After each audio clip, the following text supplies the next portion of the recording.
welcome back. I'm Dr. Lori Williams. Today I want to talk to you about what feeling somebody else's energy is bad for you, what that's actually telling you about yourself. This is a huge opportunity for you to be able to grow and to evolve, and to be able to recognize where you are dysregulated in your nervous system and what signs this is actually telling you.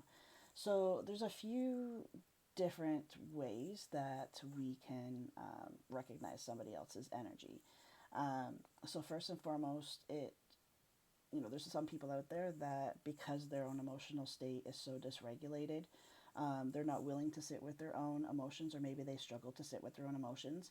That when someone else comes into their space that is, maybe sad or grieving, that energy feels super heavy to them because of their own dysregulated system.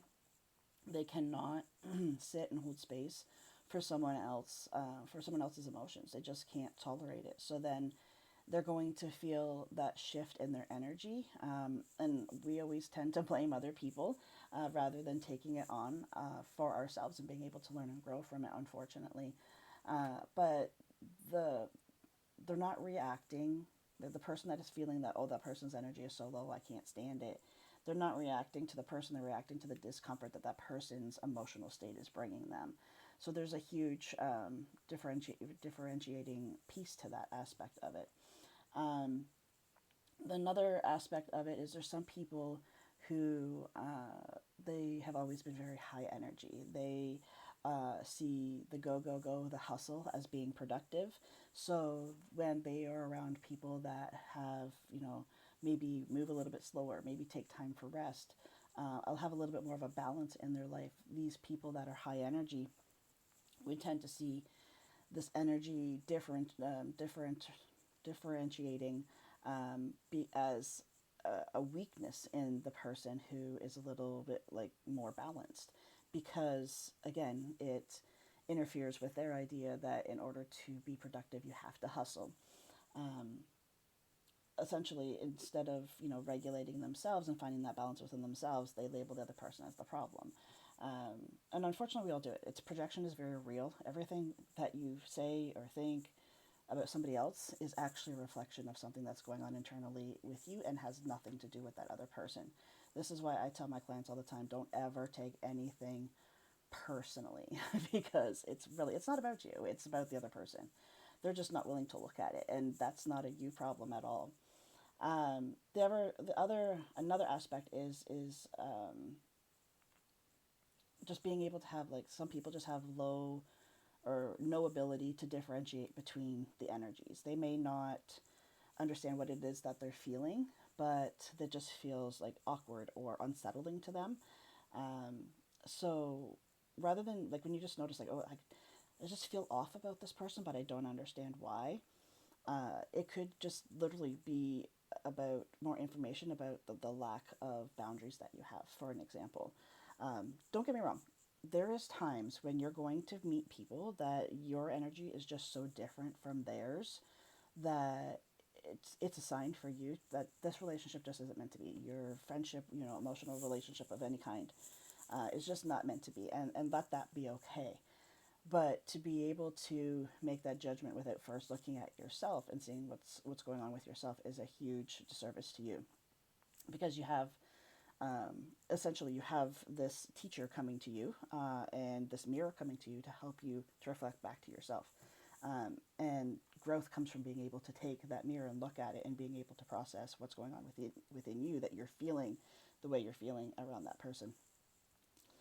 Even if that person is not meant to be in your life, like, that's fine. Let that be okay too.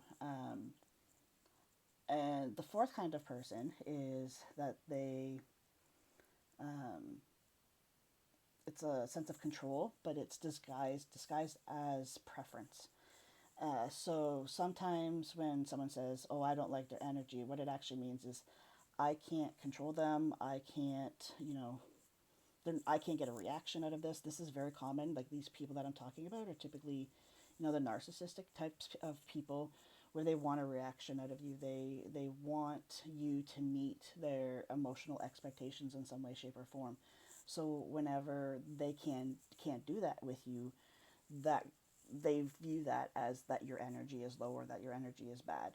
Um, this is about control. It's not about your intuition.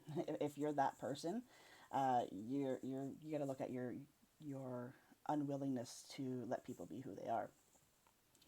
So there is going to be times, like I said before, there's going to be times where there's just people that are just not meshed well with you. So there might be people that, let's say they chronically complain. I know, like, for me personally, I struggle being around people that don't take accountability. If you don't take accountability for yourself and for your life, and I'm not saying blame, accountability and blame are two completely different things. But if you don't take responsibility and accountability for your life, I struggle being around people like that. They give off a different energy. They give off a very victim kind of energy. Again, there's no judgment. There's no blame here. But it comes back to the fact that we're just not in that same. We're just not on that same level. And it doesn't mean that I'm higher or they're lower or they're higher and I'm lower. It doesn't mean that. It's just different. It's just not going to work. That relationship is not going to work. That's very clear to me. So it may be somebody that constantly projects, that constantly is blaming you for everything. Why would you want to be around somebody like that? Like, when they're constantly blaming you for everything, again, this kind of goes with accountability. If they're not taking accountability and they're blaming you for everything, why would you want to be around somebody like that? You don't. I mean, especially once you've started working on yourself and healing and regulating your nervous system, you don't want to be around people like that. Um, the These people are typically very dysregulated, emotionally dysregulated, and very unaware that they're emotionally dysregulated. That's why they project everything onto other people. Um, so, like I said, there can be reasons behind why you feel somebody's energy is so low, and everything of all of it has to do with you. Or here's the one time that it doesn't have to do with you necessarily. It's just the relationship is just not meant to be. You would be doing yourself such a huge disservice to not be able to look at every single person that you feel off about their energy and take that feeling and figure out where it's coming within you. That is going to be your most powerful tool to be able to not just to be able to become more self-aware and to dive into more self-awareness, but to be able to truly heal and regulate your nervous system. Because everyone that you meet is a mirror for you. Absolutely every single person is showing you something about yourself. It's never about the other person.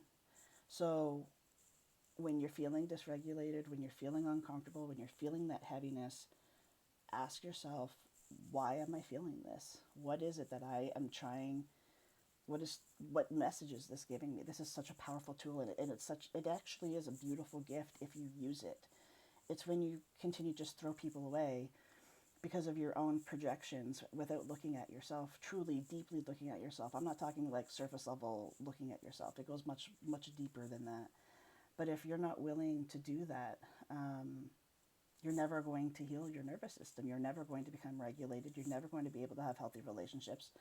And essentially, when someone labels another person's low energy as the issue, it's actually just revealing their own regulation limits or identity attachments or boundary weaknesses. That's essentially what it all comes down to.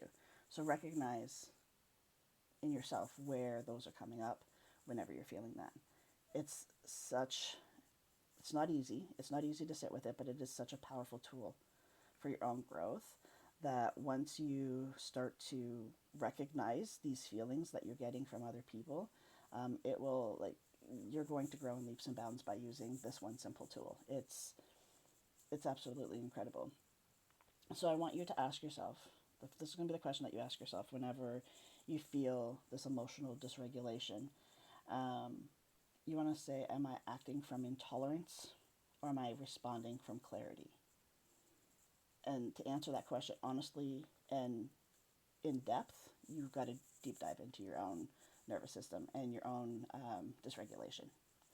Thanks so much for joining me, and I'll see you back here next time.